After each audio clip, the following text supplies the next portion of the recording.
Hello viewers, it's Luke again, and today we are in a 2015 Hyundai Sonata Limited. And today what we are going to do is figure out whether the Sonata competes in a really competitive mid-size segment. So first, let's start with the exterior styling. So the old Sonata, it was a bit more aggressive, a bit more flamboyant in terms of its styling. But this new Sonata, what Hyundai decided to do was to make it a bit more contemporary, a bit more subdued, and I think it worked out pretty well. The old car was a bit too out there for my taste, a bit too many sharp angles and whatnot, and I think this car, with its new upscale styling, looks a whole lot better. It kind of brings it into a new market, and I think it just makes it look more refined and a lot more appealing to most of the market. And the thing I love about the exterior is just the way it's styled in terms of just continuity across the car. The whole car seems to flow into each other. The styling isn't overdone. It looks really good. It has a lot of chrome accents on the outside and the door handles and the side view mirrors, and it looks really, really good. And what I love is that the front headlights look like the beak of a crow. I think it's really cool. It kind of adds a little bit of aggressiveness to what's normally a pretty subdued design. So moving on to the powertrain of the Sonata, this car has a 2.4 liter inline-4 GDI engine. That's Hyundai's signature four-cylinder pretty much. And it puts out 185 horsepower and 178 pound-feet of torque. So that's actually pretty high for the four-cylinder class for mid-size markets. Most cars, they put out around 170, 175. That's what the Camry puts out. Accord's around 175. So this car has about 10 extra horsepower.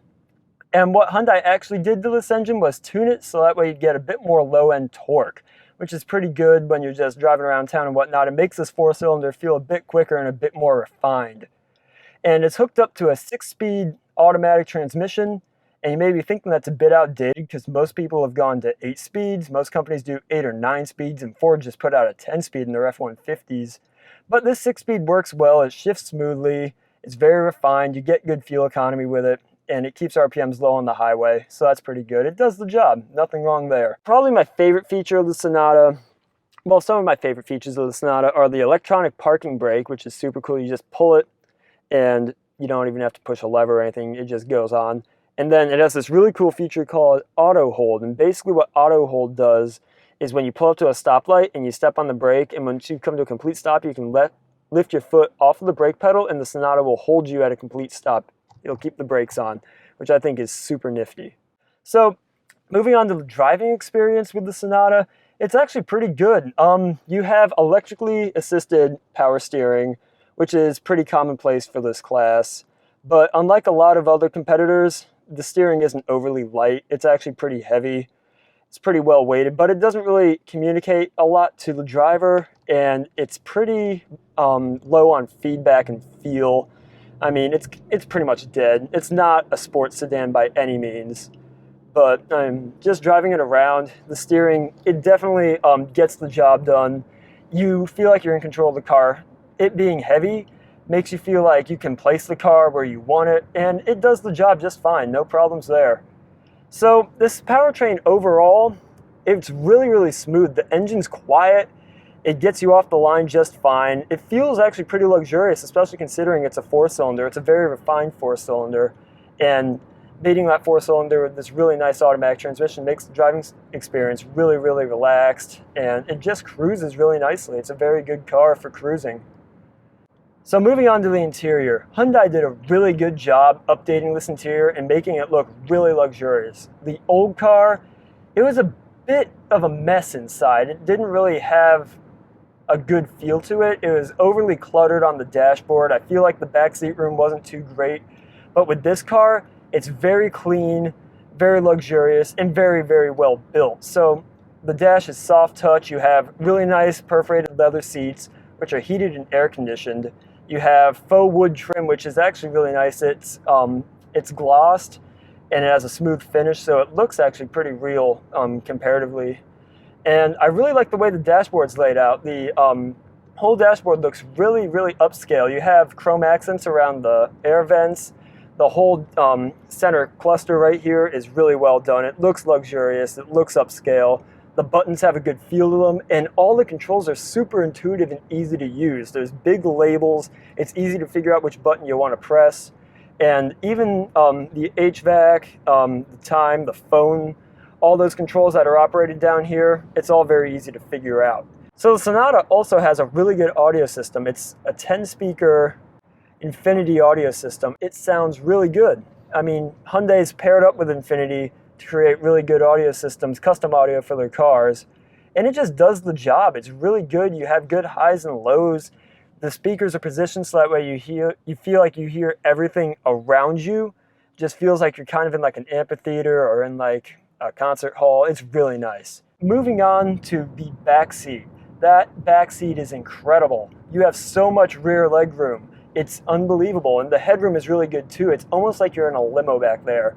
And get this, they're also heated. Like, I can't think of any other car in the class for this type of money that can give you heated rear seats, except for the Honda Accord, but you're paying way more for the Accord. So let's move on to some of the technology in the Sonata. So, as I said earlier, you have heated and air-conditioned front seats. That's something you don't even find on some luxury cars. Heated rear seats, you have a 8-inch touchscreen navigation infotainment system. It's really good. It's pretty intuitive. The graphics are easy to figure out. It has traffic alert on it, so you can figure out where there's traffic and where there's not traffic. And what I really like is that you can actually split the screen. You can see your radio or your climate control or whatnot, and you can also see the nav, both at the exact same time. So it's really easy to see both and not have to switch through screens, which can be annoying and in some cars completely unfathomable. But also, what's really good about this screen is that it kind of has an iPad layout to it. You can scroll through menus, and it's just really quick to respond and easy to use. And if you don't like it, there's Android Auto available. You also have a screen in between the dials on the speedometer and tach, which is really handy. You can control 1,000,001 things with that. Have Bluetooth, all that good stuff. Also have adaptive cruise control, which is something you generally don't see in this segment. The adaptive cruise control in the Sonata is really good because it'll actually bring the Sonata to a complete stop, which is really nice when you're in traffic creeping along. You don't have to be constantly resetting the cruise control. And I think the biggest impression I get from the interior is just how airy and luxurious it feels. It really doesn't feel like a mid-sized car in here. You combine all the soft touch materials, the leather seats, and it's just really airy. It feels like there's a lot of space in here. In this segment, you want it to feel airy because this is a family car. You're going to be doing a lot of trips in this car, a lot of commuting, and you want it to feel airy and luxurious, and the Sonata really succeeds with that. And just the quality of the interior is just above the rest of the segment. I feel like the rest of the segment's a bit cheaper, a bit more plasticky, not quite as refined, but the Sonata is just super refined inside, and it does a really good job of just raising the bar for the rest of the segment, I believe. And I think my favorite feature of the interior is the panoramic moonroof. It basically opens up the entire roof. And that means all the occupants inside can see out. If you're like driving on a nice sunny day, you want to have the moonroof open, everyone can enjoy it. And it makes the Sonata feel even bigger inside. You have like this feeling of just endless space when you have the roof open, which is really cool. So let's talk about the emotion of the Sonata a little bit more of the personality. So most Hyundais, they really don't have a lot of personality. They're kind of dead. I mean, they kind of suffer from the same thing that a lot of Japanese cars have, just mass-produced cars. But I think this car kind of has some sort of a personality. It has a whiff of something, and I think it's a whiff of it trying. It wants to be a luxurious car. It wants to satisfy you, and you get that feeling as you're driving the car. It feels like it's trying to make the experience the best that it can for you, if you can catch my drift on that. Like, with a lot of other mid-sized cars, you'll just be driving and you feel like you're in a box that doesn't really have a lot to offer, that's just trying to get you from A to B. I feel like the Sonata, all the factors that it brings into play, the nice interior, the refined powertrain, all the good features, really just makes it incredible. You can hear right now just how quiet the Sonata is. So I think if you're looking for a car that will do the daily commute, take the family on a road trip, and then also feel really upscale and luxurious, the Sonata is your best bet. It does all that better than the rest of the segment at a really great value. Hey, thanks again for watching. Hope you stay tuned for more episodes.